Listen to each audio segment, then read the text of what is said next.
सर्वांना नमस्कार. ऑफिसवाल्याला उलट शनी या स्टोरीचे 44 एपिसोड यापूर्वीच अपलोड केलेले आहेत.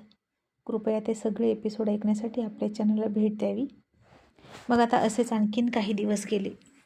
निकीच्या हाताचं प्लास्टरसुद्धा काढलं आणि ती व्यवस्थित झाली आणि पुन्हा तिच्या ऑफिसला यायला लागली. आणि पूर्वीसारखंच आर्यन आणि तिच्या मीटिंग कधी तिच्या ऑफिसमध्ये, कधी आर्यनच्या ऑफिसमध्ये, तर कधी हॉटेलमध्ये व्हायला लागल्या. आणि निकी वेळोवेळी स्वीटीचा अपमान करण्याचा प्रयत्न करायची आणि तू सेक्रेटरी आहेस त्यामुळे सेक्रेटरीचा रोल प्ले कर असं तिला सांगायची. स्वीटीला खूप राग येत होता, पण या आर्यनमुळे सगळा प्रॉब्लेम होता. तिला काही बोललं तर प्रोजेक्टवर परिणाम व्हायचा आणि प्रोजेक्टवर परिणाम झाला की आर्यन चिडायचा आणि त्याचा परिणाम त्या दोघांच्या नात्यावर व्हायचा. आणि स्वीटीच्याही लक्षात होतं की लग्नानंतरचा पहिला व्हॅलेंटाईन डे जवळ येतोय आणि आता तिला आशा होती की त्या दिवशी तरी आर्यन व्यवस्थित असावा आणि तीही व्यवस्थित असावी आणि सगळ्यात महत्त्वाचं म्हणजे आर्यनचा मूड ठीक राहावा. आणि आता ऋषीला तर विवेकनं परीकडे येऊ दिलंच नव्हतं, त्यामुळे अस्मिताच्या मोबाईलवर व्हिडिओ कॉल करून ती ऋषीसोबत बोलायची आणि त्याला बघायची. त्यातच समाधान मानायचे ते दोघे पण ऋषीनं तिला विश्वास दिला होता की परी मी तुझी साथ सोडणार नाही. मग आता आज फायनली 15 दिवसानंतर परीचा चेहरा खोलला जाणार होता.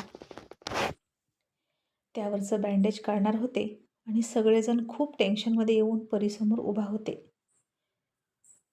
ऋषीला सुद्धा फार इच्छा होती तिथं थांबायची, पण काय करणार. ऋषीला आर्यन आणि विवेक समजून घेतच नव्हते.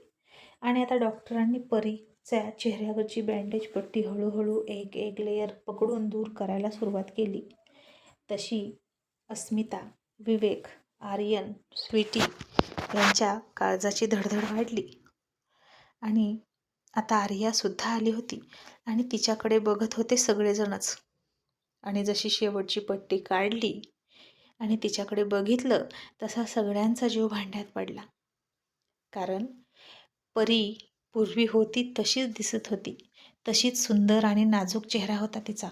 ऑपरेशन केलेल्या खुणा चेहऱ्यावर दिसत नव्हत्या आणि 50% तरी जीवात जीव आला विवेक आणि अस्मिताच्या आणि आर्यनच्या सुद्धा. मग सगळे इकडे तिकडे गेले. परीनं पुन्हा ऋषीला व्हिडिओ कॉल केला आणि तिचा चेहरा दाखवला आणि ऋषीला सुद्धा खूप छान वाटलं. पण आता परीच्या पायाचं काय, तो प्रश्न होताच. परीला आणखीन काही दिवस हॉस्पिटलमध्येच ठेवावं लागणार होतं. आणि परी विवेकला म्हणाली, डॅड तुम्ही चिकूला बोलवून घ्या, ऋषीला सुद्धा बोलवून घ्या, मला सगळ्यांशी काहीतरी बोलायचं आहे.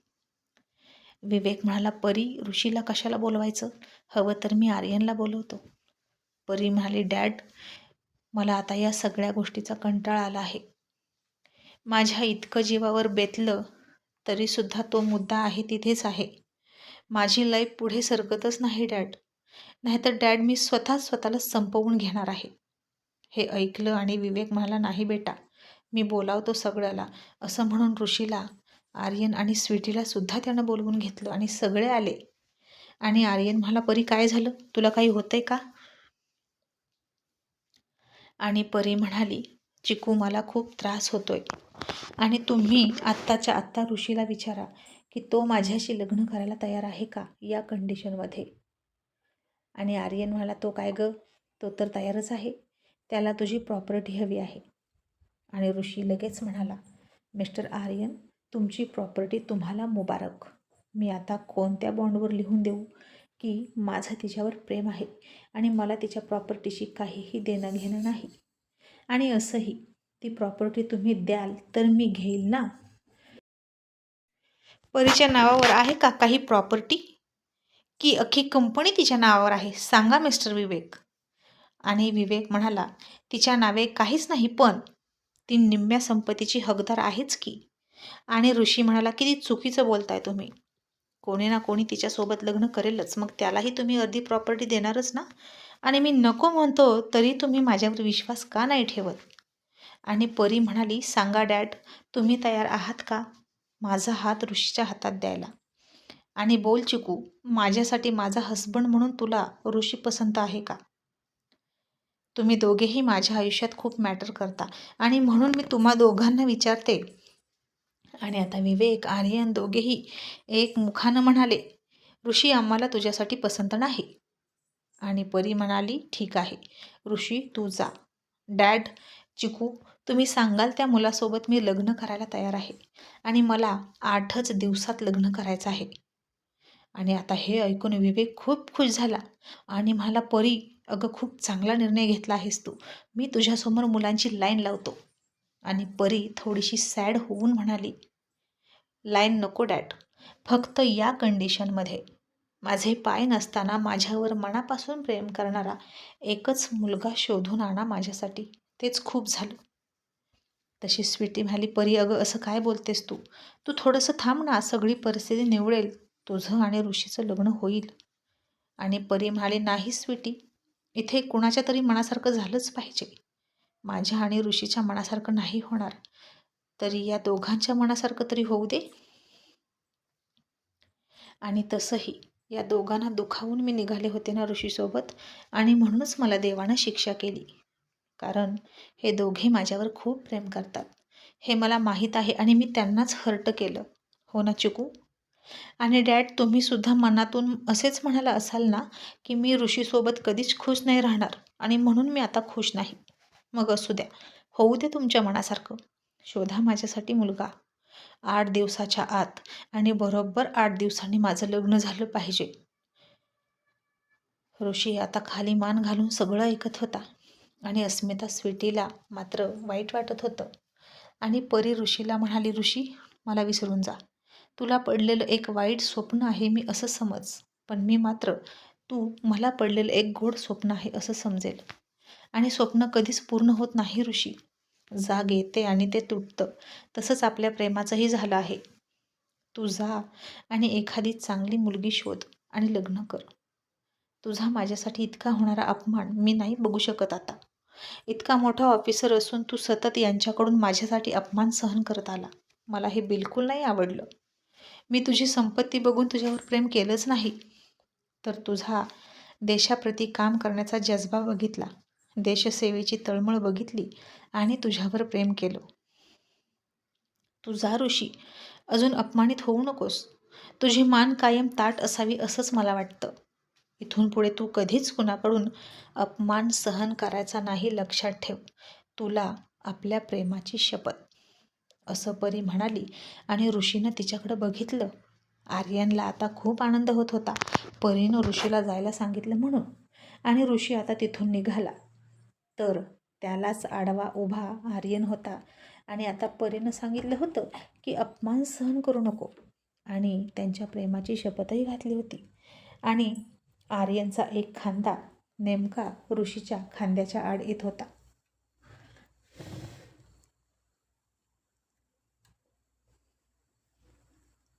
आणि ऋषीनं त्याच्याकडे खूप रागात पाहिलंच.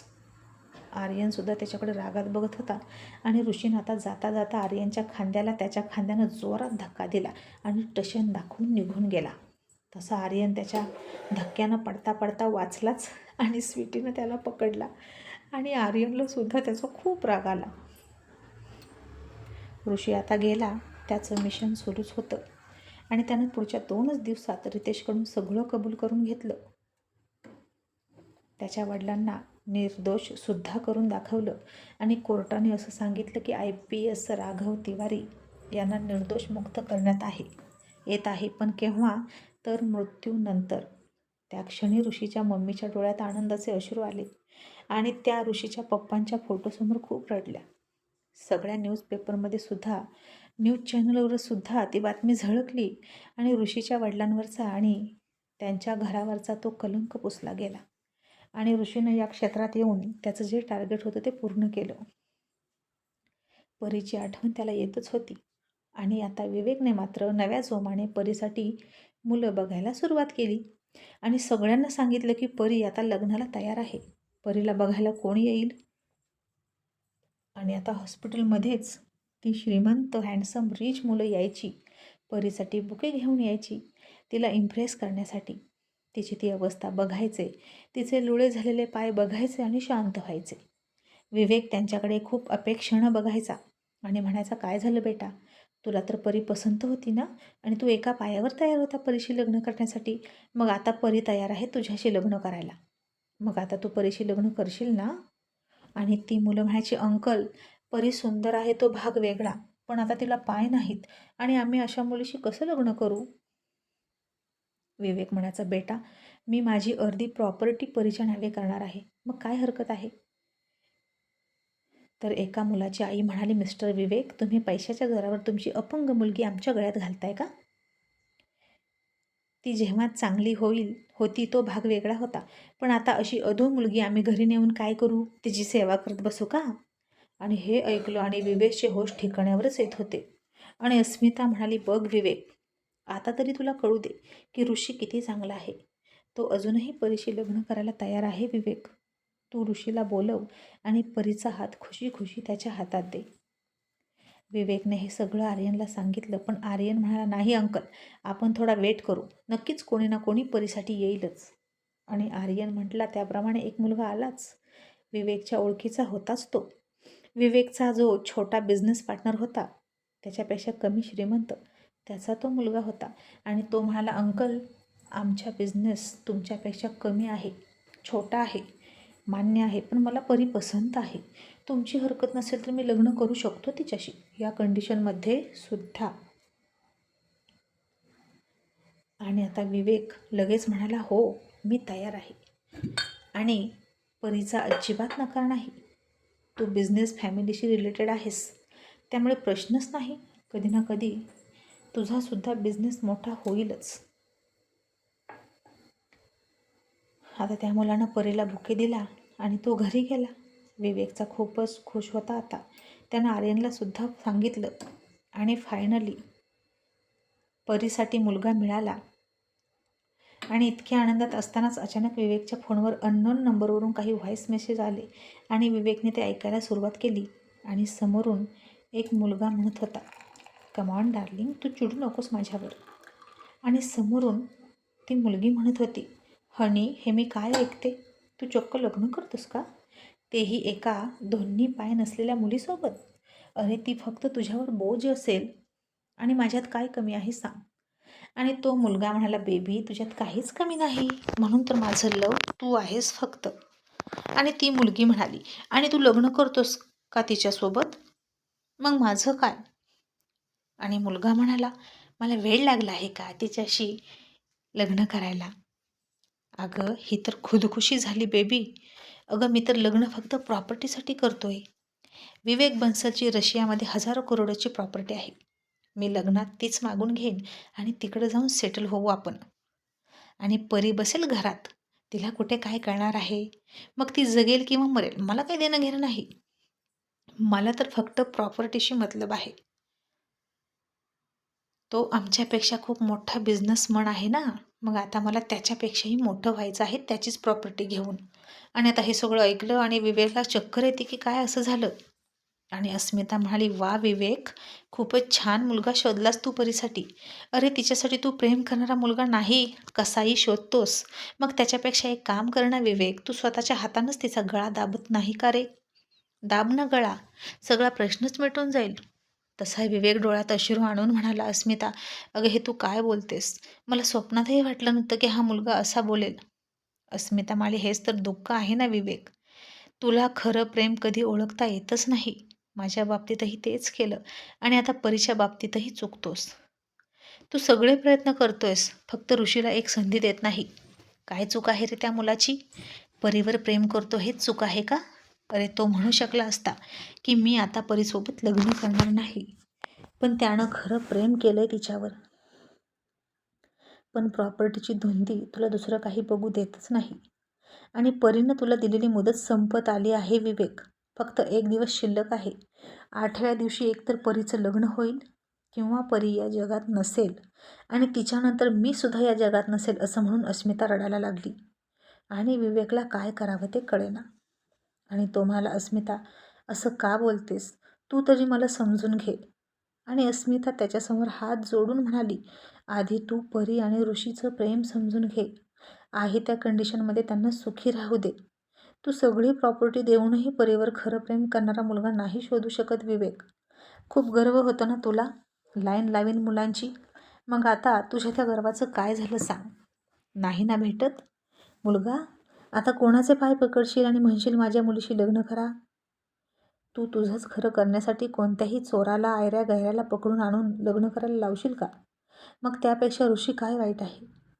तुझ्या मनासारखं करण्यासाठी त्या दोघांनी तुला एक संधी दिली, पण आता तुझ्या मनासारखं नाही होणार. आर्यनच्या मनासारखंही होणार नाही, तर त्या दोघांच्या मनासारखं होऊ दे विवेक. नाहीतर परवा मी आणि परी आम्हा दोघींची चिता उचलण्याची तयारी कर असं म्हणून अस्मिता निघून गेली. आणि विवेक आता शांत झाला. त्यानं रात्रभर खूप विचार केला. आर्यनला सुद्धा फोन केला आणि सगळी हकीकत सांगितली. त्या मुलाचीही हकीकत सांगितली आणि आर्यनला सुद्धा धक्का बसला. आणि त्या फसव्या मुलासोबत लग्न झालं असतं तर लग्न करून प्रॉपर्टी घेऊन त्यानं परीसोबत काय केलं असतं हे इमॅजिन न केलेलं बरं असं आर्यनला वाटलं. आणि अस्मिता आंटी जीव देण्याची धमकी कशी काय देऊ शकते अंकल असं आर्यन म्हणाला. आणि विवेक म्हणाला, आर्यन बेटा मी हरलो. मी परीवर या कंडिशनमध्ये खरं प्रेम करणारा मुलगा नाही शोधू शकत. प्रॉपर्टी खरेदी करता येऊ शकते पण खरं प्रेम नाही हे मला कळलंय. कारण सगळेच स्वार्थानं भरलेले आहेत. आणि म्हणून मी एक निर्णय घेतला आहे असं म्हणून विवेकनं आर्यनला तो निर्णय सांगितला. आणि मी हे केलं तर ठीक, नाही तर परवा परी जीव देईल. एकतर लग्न नाही तर जीव देणार असं परीनं सांगितलं आहेच. आता आर्यनसुद्धा शांत झाला आणि म्हणाला, अंकल ठीक आहे, तुम्हाला योग्य वाटतं ते करा. मग आता सकाळ झाली आणि ऋषीच्या घराची बेल वाजली. ऋषीनं पटकन दरवाजा उघडला आणि समोर बघून तो चकित झाला. कारण समोर विवेक, अस्मिता आले होते आणि अस्मिताच्या चेहऱ्यावर हसू होतं आणि विवेक मात्र मान खाली घालून उभा होता. मुलीच्या जीवाची आणि तिच्या प्रेमाची भीक मागण्यासाठी तो लाचार होऊन ऋषीच्या दारात आला होता. आणि त्याहीपेक्षा आश्चर्य हे की विवेकच्या खांद्यावरून ऋषीनं पाठीमागं बघितलं तर एक अकडू चेहरा ऋषीकडे रागात बघत होता. आणि तो म्हणजे मिस्टर अकडू, आर्यन अर्जुन देसाई. और सबके सब ऊंट अब एक साथ पहाड़ के नीचे आ रहे थे. आणि आता विवेक आणि अस्मिताला ऋषीनं रिस्पेक्टफुली घरात घेतलं आणि आर्यन घरात येणार इतक्यात ऋषीनं आडवा हात लावला आणि दोघेही एकांकडे फुल टशन देत रागानं बघत होते. आणि आता ऋषी कोणती कंडिशन ठेवेल घरात येण्यासाठी मिस्टर अकडू समोर ते पाहणं इंटरेस्टिंग ठरणार आहे. कौन रहेगा शेर और कौन बनेगा ढेर ये तो आने वाला समय ही बताएगा. एपिसोड आवडला असेल तर लाईक करा, शेअर करा आणि भरपूर मोठ्या कमेंट्स करा. थँक्यू.